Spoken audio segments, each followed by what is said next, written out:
The very word secrecy is repugnant in a free and open society, and we are, as a people, inherently and historically opposed to secret societies, to secret oaths, and to secret proceedings.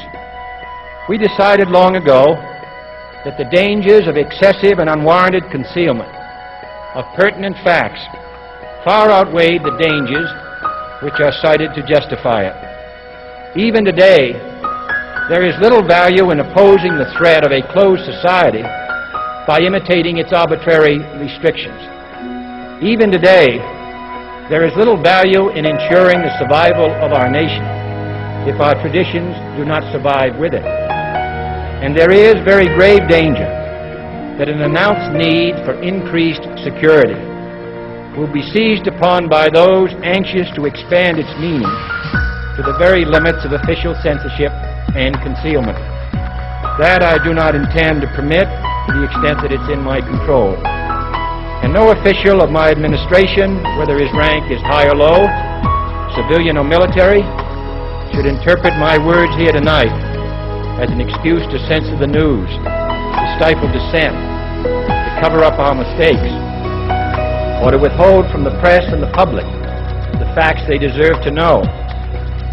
For we are opposed around the world by a monolithic and ruthless conspiracy that relies primarily on covert means for expanding its sphere of influence, on infiltration instead of invasion, on subversion instead of elections, on intimidation instead of free choice, on guerrillas by night instead of armies by day. It is a system which has conscripted vast human and material resources into the building of a tightly knit, highly efficient machine that combines military, diplomatic, intelligence, economic, scientific, and political operations. Its preparations are concealed, not published. Its mistakes are buried, not headlined. Its dissenters are silenced, not praised. No expenditure is questioned, no rumor is printed, no secret is revealed. No president should fear public scrutiny of his program, for from that scrutiny comes understanding, and from that understanding comes support or opposition, and both are necessary.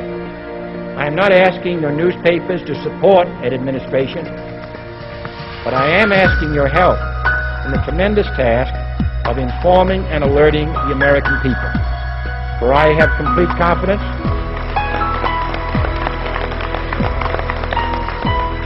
in the response and dedication of our citizens whenever they are fully informed.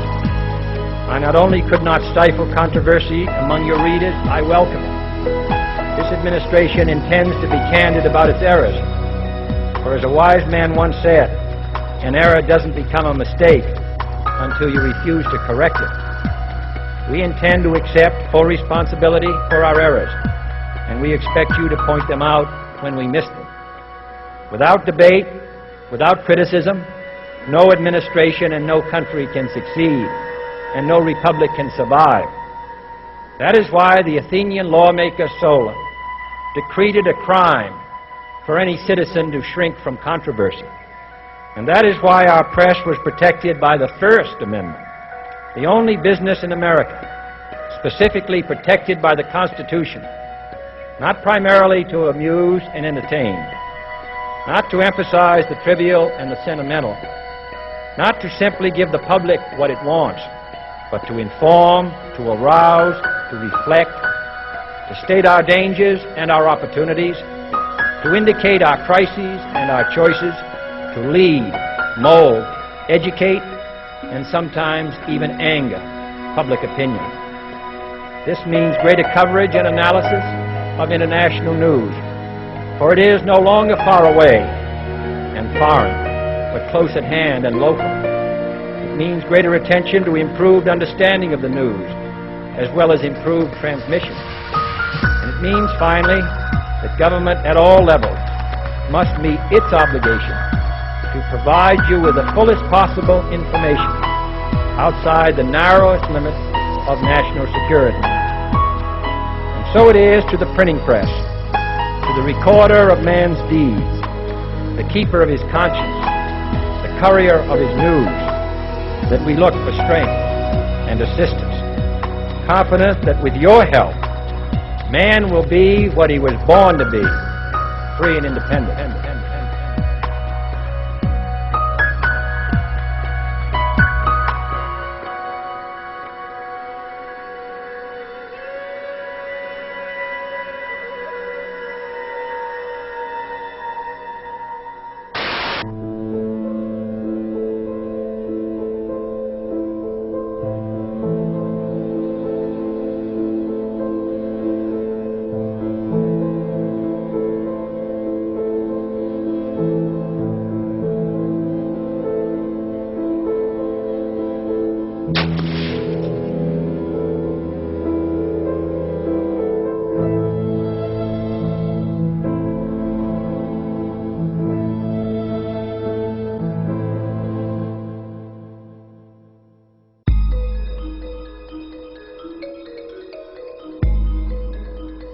We've got some difficult days ahead, but it really doesn't matter with me now because I've been to the mountaintop. I don't mind. Like anybody, I would like to live a long life. Longevity has its place, but I'm not concerned about that now. I just want to do God's will. And He's allowed me to go up to the mountain. And I've looked over and I've seen the promised land. I may not get there with you, but I want you to know tonight that we as a people will get to the promised land.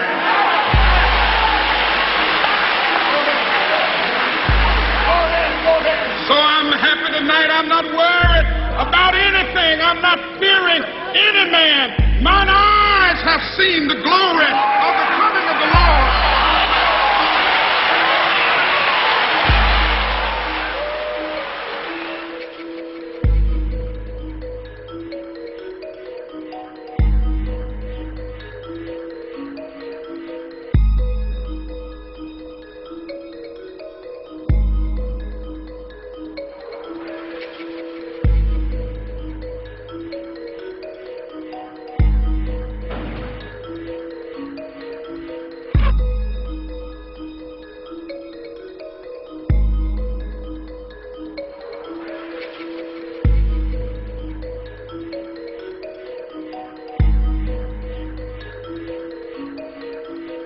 I have some very sad news for all of you, and I think sad news for all of our fellow citizens and people who love peace all over the world.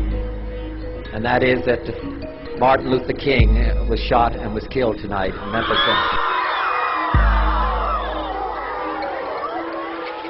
Martin Luther King dedicated his life to love and to justice between fellow human beings. He died in the cause of that effort. In this difficult day, in this difficult time for the United States, it's perhaps well to ask what kind of a nation we are and what direction we want to move in. What we need in the United States is not division. What we need in the United States is not violence and lawlessness, but is love and wisdom and compassion toward one another, feeling of justice toward those who still suffer within our country, whether they be white or whether they be black.